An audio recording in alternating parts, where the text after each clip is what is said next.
All right, so it's Monday. Hope y'all had a great weekend. Let's go ahead and jump right into these updates. Kicking things off with the release of the 2024 Jordan 4 Military Blues. Now, we saw these just drop, and besides a few odd sizes still sitting on sneakers, you got a few pairs still available here and there in stores, as well as some restocks. But for the most part, these joints are gone. And I would say, given the rumored million pairs that we were supposed to potentially see dropping worldwide, I would call this a big success for Nike. Now, oddly enough, I've seen some of y'all out here buying up like 4, 5, 6 pairs of these, which I understand as sneakerheads, you're gonna grab one to rock and sometimes one to stock, but I don't know why y'all are hoarding up so many pairs of these joints right here. So given the fact that people are buying up so many pairs of these, do you think that eventually down the line we could potentially see these hit for under retail? Or do you think this is just a testimony to how good this Jordan Brand Classic is, that eventually we could see these joints rise in value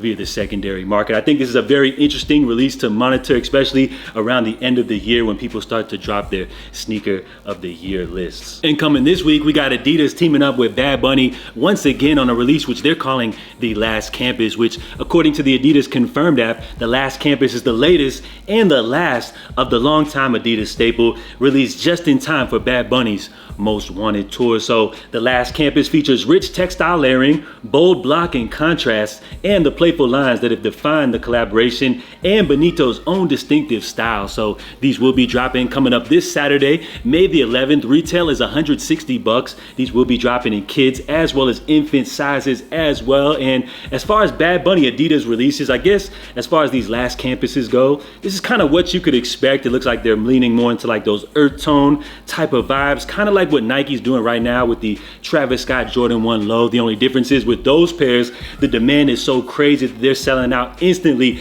every time, versus these Bad Bunny Campuses where it looks like this will be the last of the series. And depending on which side of the current Drake-Kendrick feud you're on, you may look at this latest release from Nike as either good or bad timing. So we got the Nocta Hot Step 2, which will be dropping coming up this Thursday, May the 9th, 10 a.m. Eastern drop via the Sneakers app. You could potentially see these with a little pre-release via Drake's Nocta website as well. And I would say, you know, given putting all the controversy and everything to the side, I think that first orange colorway was looked at a success here amongst sneakerheads. And I would say that was given a couple of different factors. One, the vibrant colorway that they chose. I think that bright orange colorway was very flashy and exciting to people. And I think also that chrome silver paneling that they had on the side, you know, took this sneaker into more of a futuristic realm. And because this white colorway is lacking both of those features, I think it makes this release a little bit bland and kind of gives it like a K-Swiss vibe. So I feel like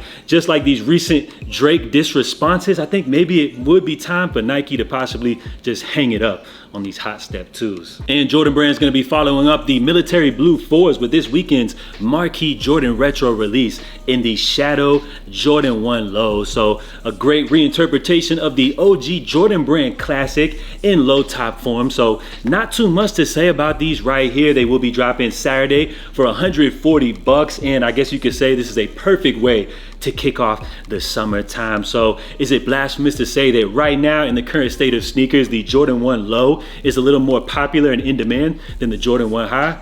I don't know, but you guys let me know down below. And we get a little behind the scene glimpse at what's going on over at YEEZY, as Ye recently sat down for an interview with Hypebeast for issue number 33, of which physical copies did go on sale via Yeezy.com. And now their customers are starting to receive their copies. Of course, I wanted to cover a few excerpts from the interview, starting off with what Ye currently thinks of his Yeezy line. So he said, quote, "What's exciting me right now is all the Gosha Yeezy wear. It's like a dream come true because I obsessed over his work when I was doing higher cost Yeezy clothing. That whole year I researched and found every Gosha piece online that I could." So he's obviously referring to the well-known but yet controversial Russian designer who had a previous Adidas collab, I want to say right around the same time that Ye was beginning to work with Adidas. So he says the combination reminded him of when, hopefully I'm pronouncing this correctly, Musia worked with Helmut Lang and now she's working with Raf. Ultimately, there are certain personalities that work together, and I would say the Gosha Yeezy combination works very well, as I want to say he's currently Yeezy's lead designer. And I would say from my personal experience, all of the items that I've bought so far, I'm really feeling a lot. So to give you a little glimpse at the thought process of how Ye operates behind the scenes, he said, quote, "It's raining today, so I'm thinking about how we really have to master the go-to raincoat where you just look up and everyone has the exact raincoat. I've been developing one that actually has a mask on it, like full torrential coverage. I want to see Yeezy on every block like gas stations. Yeezy is the supply center." So we've already got Yeezy supply. We know they're currently working on the Yeezy app, but do you guys feel like eventually down the line we could possibly see physical Yeezy stores pop up here in the near future? Now, Ye also gives us a little insight behind the reasoning for him putting everything on sale on Yeezy.com for just the affordable price of $20, which he said, quote, "I'm gonna wipe them out." So he's referring to the luxury fashion industry, where he said, "That's what I did. I mean, shit is mad. Everyone who waited 2-3 months for the Yeezy pods are the people who believe they're investing in Yeezy as a startup. There are people who bought 6 pairs of pods to really support us. I haven't felt such a true connection with the audience since the college dropout. The feeling of being a real startup organization, having people believing in the vision and saying, I'm gonna support what this person says he can bring to our lives." So I'm all for it. You know, I rock with what Ye's doing, especially given that Yeezy is now a startup company after cutting all of their corporate ties with Adidas, Gap, as well as Balenciaga. Do you feel like Ye can pull this off on his own? I would say in their first year as a startup, they've definitely had a few bumps in the road. Most definitely when it comes to like the shipping times and everything like that. But as far as the product that they've been able to deliver, I'm giving it 2 thumbs up. So I'm really happy on the clothing items that we've seen so far. I'm digging the Yeezy pods. I would just like to see them develop, you know, a lot more options as far as footwear. I just think the more, the better. And I'm definitely excited for the future of Yeezy. So let me know what you guys think about this little excerpt from the Hypebeast interview down below. And lastly, I did want to mention this recent Jack Harlow New Balance leak, which has been making its rounds all across social media. Now, while Jack Harlow, he's been signed with New Balance since like early 22, this will be the first official collaboration from the two. So while we have yet to get any details on the storytelling or anything like that, it looks like this leak, based off the first impressions via your favorite sneaker blog, based off all of the comment sections, it seems like people's opinions are kind of torn on this pair right here, where you got some people that absolutely love these, while on the other end of the spectrum, you got some people that think these are absolutely trash. So again, we don't know the whole storytelling and everything behind this release, but it looks like the leaks were making so much noise that Jack Harlow, he actually wanted to present these with a little better look via his Instagram account himself. So as far as my take on these right here, wow, I really feel like it doesn't matter what I think, because you already know once these joints drop, they're gonna be so limited that they sell out. And then once everybody sees that these have so much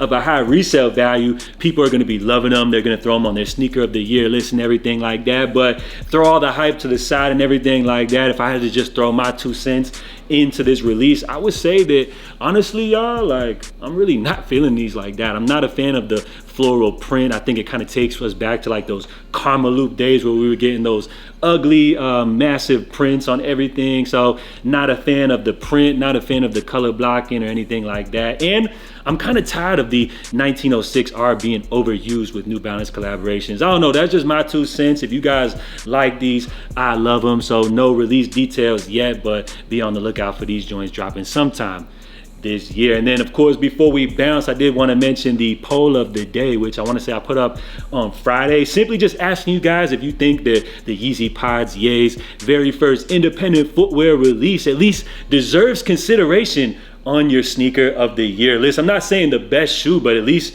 within the top 10 somewhere. But it looks like out of 2,000 votes, 68% of you guys say absolutely not, where it looks like a majority of the comments were like extremely negative, saying like, hell no, those ain't even shoes or anything like that. So I guess you guys have spoken, and I guess I'm absolutely bugging for considering the Yeezy Pods as a top 10 sneaker of the year contender. So we're gonna wrap things up right here. I appreciate everybody that participated in the poll of the day, which you guys can always find on the community tab here for the channel. So salute to everybody for tuning in. If you guys enjoyed today's video, please help support the channel by dropping a thumbs up. Also, leave your feedback at what you guys think about all of the topics covered below. So I'm JA. Make sure y'all stay safe, stay blessed, and I'm out, and I'll catch y'all tomorrow. Love.